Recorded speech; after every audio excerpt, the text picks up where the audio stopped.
Hai teman-teman semua, jumpa lagi bersama dengan aku Irena Lipesi. Welcome back to my YouTube channel. Apa kabar kalian semua dimanapun kalian berada? Mudah-mudahan selalu sehat ya, selalu happy, dan tetap bersemangat menjalani hari-hari kalian.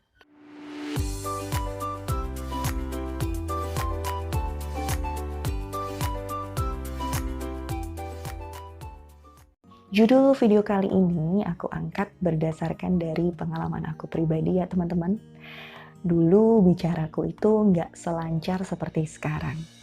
Ibaratkan kayak motor yang udah mau kehabisan bensin ya. Jalannya tuh kayak nyendat-nyendat gitu. Kayak mau mati mesinnya. Nah, aku juga kayak gitu. Nyendat-nyendat kalau ngomong, udah berasa kayak mau kabur. Ya, itu yang aku alami dulu sebelum bisa selancar ini ketika berbicara di depan orang banyak. Berbicara tersendat-sendat itu masih korelasi dengan ngeblank ya. Ketika kamu mengalami ngeblank saat berbicara di depan umum, sudah aku bahas di video yang ini. Teman-teman bisa cek langsung ya. Di video kali ini, aku mau berbagi tips bagaimana sih caraku untuk berlatih supaya bicaraku tuh nggak kesendat-sendat.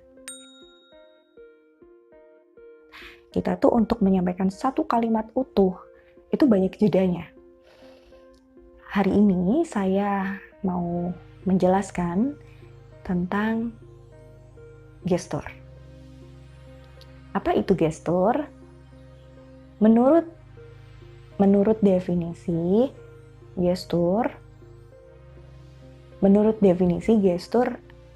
gestur adalah, nah seperti itu. Jadi kayak kita tuh bisa melakukan pengulangan kalimat atau tiba-tiba kita tuh jadi bingung apa ya kalimat yang mau kita keluarin. Menurut definisi yang teman-teman baca, gestur itu merupakan body language yang berperan penting untuk menunjang komunikasi kita ketika berbicara di depan umum. Sebelum kita lanjut ke bagaimana tips atau cara untuk mengatasi bicara yang tersendat-sendat, mungkin perlu ya kalau kita mencari tahu penyebabnya terlebih dahulu. Jadi untuk bisa mengatasi sebuah masalah, kita harus cari tahu nih akar atau sumber permasalahan tersebut. Based on pengalaman pribadi aku, kenapa sih bicaraku bisa tersendat-sendat seperti itu? Jadi ada banyak sekali kata atau kalimat di kepalaku tuh yang menunggu untuk aku ucapin. Jadi untuk ngeluarin kalimat itu tuh bingung. Mana duluan ya yang mau dikeluarin? Ketika aku sudah menyampaikan sebuah kalimat, otakku ini bekerja multitasking.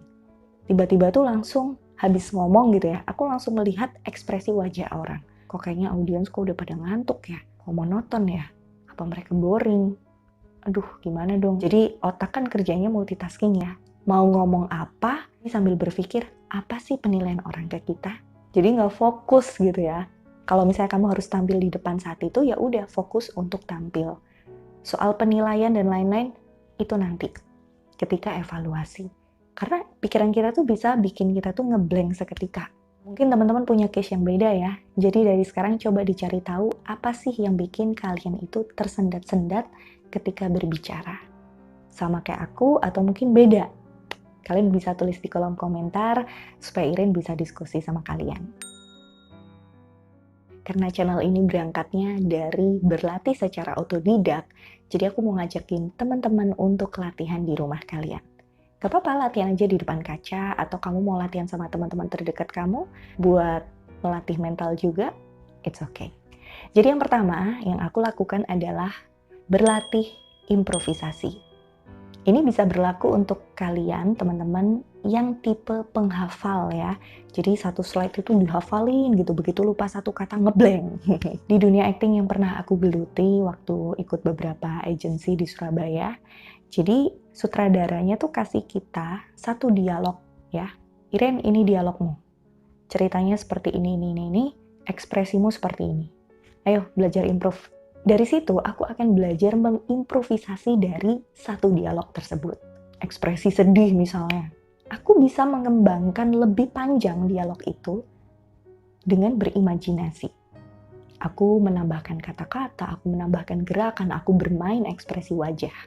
Nah, ternyata teknik improvisasi tersebut bisa aku terapin dalam public speaking. Cara yang aku lakuin di rumah nih biasanya ya teman-teman. Dari satu slide, teman-teman bisa lihat di sini. Kalian bisa baca kan kalimatnya pendek di situ. Tapi dari satu slide dengan hanya 1 atau 2 kalimat, aku baca, kemudian aku akan bercerita ke audiens, itu bisa 10 menit. Ini yang aku sebut teknik improvisasi. Cara melatihnya mudah banget, teman-teman. Ketika kamu akan menyampaikan sebuah materi, jangan langsung menuju ke poin tersebut. Coba cerita-cerita dulu. Misalnya nih, poin materi yang akan aku bahas adalah tentang gestur. Sebelum aku bercerita pentingnya gestur dan lain sebagainya, aku akan bercerita dulu. Adik-adik, teman-teman, pasti kalian tahu ya di sini gestur. Di dalam gestur itu ada banyak sekali komponen.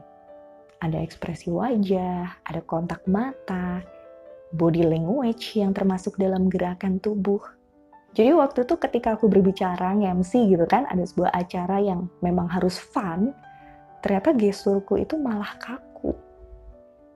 Tangan cuman pegang mikrofon, kemudian tangan satunya pegang cue card. Dan posisiku tuh aku nggak movement gitu loh, dari satu titik ke titik lain, tapi aku diem di situ. Wah, ini aku baru mulai tahu nih yang namanya gestur ya. Di sini udah ngalamin nggak?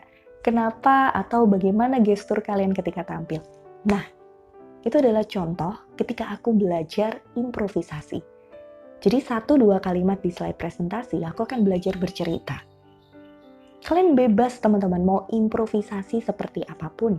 Asalkan masih relate ya dengan materi yang akan kalian bahas. Contohnya nih, misalnya teman-teman mau ngebahas tentang financial planner. Teman-teman bahas dulu dari hal-hal yang ringan.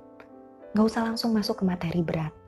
Ceritain dulu pengalaman pribadi, pengalaman orang lain, kemudian baru mulai masuk ke materinya.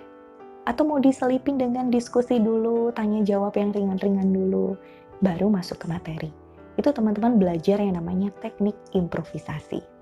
Nah, mulai sekarang coba latihan di rumah ya. Dari satu slide atau dari satu topik, belajar speak up, kembangin. Oke? Boleh dicoba ya. Nanti kita bisa diskusi lebih lanjut gimana hasilnya.